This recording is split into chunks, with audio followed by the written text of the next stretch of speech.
My brother mocked my failed career at his wedding, then his boss called me ma'am and shocked them. I still remember that day as if it's burned into my memory. It wasn't supposed to be special for me. It was my brother's wedding. And honestly, I thought I would just be another guest in the crowd. I told myself to just smile, laugh politely, and blend in. I wasn't expecting my life to change that evening, but it did. And I wish I could say it was in a way that made me stronger immediately. But the truth is, it hurt more than I ever imagined. Before that day, I lived quietly. My life wasn't glamorous. I wasn't climbing some big ladder. I didn't have a dream job or endless recognition. I worked hard, quietly, to make things work for myself. I took pride in it. I thought that mattered.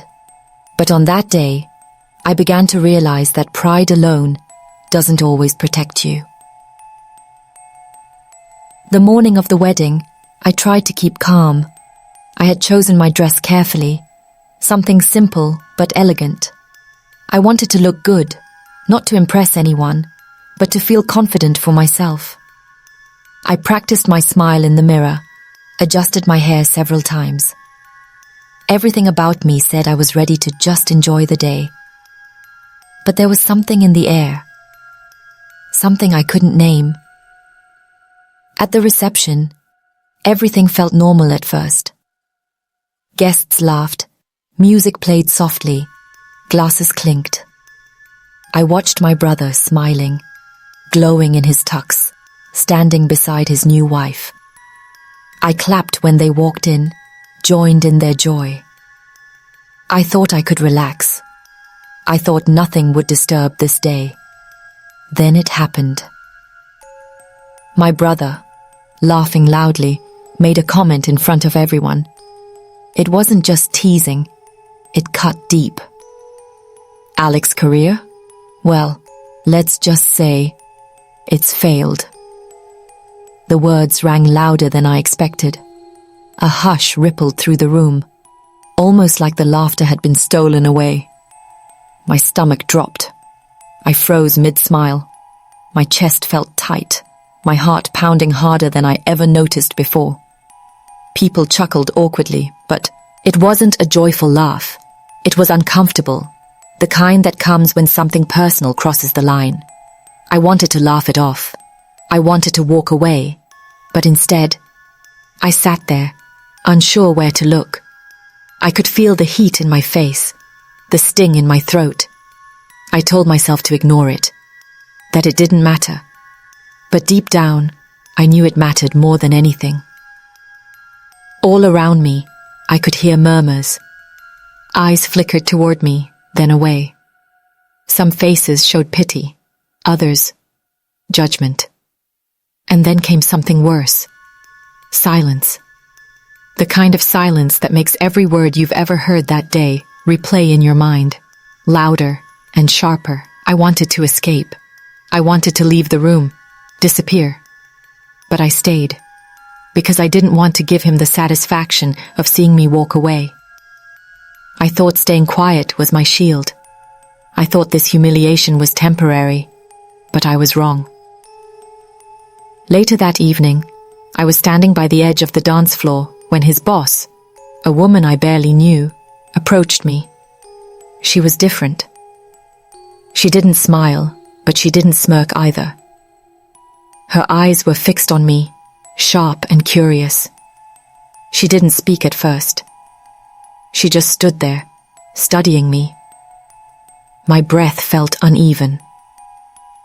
I tried to look away, but something made me keep looking at her. Then she said it, just one word. Ma'am. It hit me in a way I couldn't explain. It wasn't just a word.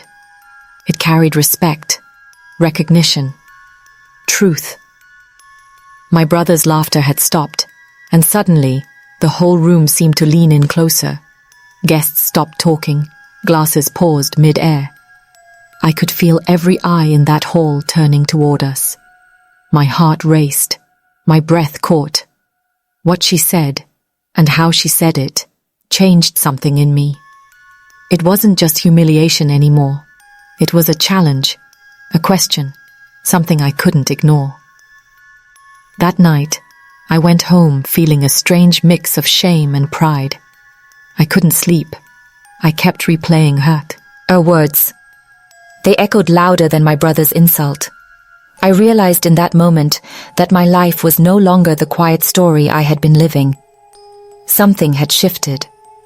Something had been awakened, because that word ma'am wasn't just about me. It was about respect, about dignity, about something I'd been denied for a long time without realizing it. And I knew deep down, this night was far from over. The days after the wedding were strange. I went through my routine, but nothing felt the same. Every morning, I woke up replaying that night in my mind. The laughter, the whispering, my brother's voice, and that word, ma'am. It stuck with me, like a sharp stone lodged in my chest. I couldn't stop thinking about what it meant. At first, I tried to brush it off, told myself I was overreacting. It was just a word, I kept saying. But I knew it wasn't. That word carried more weight than I wanted to admit. It wasn't just respect. It was recognition. It was acknowledgement of my existence in a way my brother had refused to give me, in front of everyone no less. And that stung more than his insult. Everywhere I went after that, I felt it. The silence, the judging eyes, the small dismissals. I began noticing them everywhere. At work, in the coffee shop, even in the way strangers spoke to me. There was a pattern I couldn't ignore. I had been carrying it for years. That quiet, unspoken judgment that told me I wasn't enough. And suddenly, I wanted to scream about it. But I didn't. Not yet. Instead, I began noticing details about myself I'd never paid attention to. The way I lowered my voice in meetings so I wouldn't sound too demanding. The way I avoided certain conversations so I wouldn't appear out of place.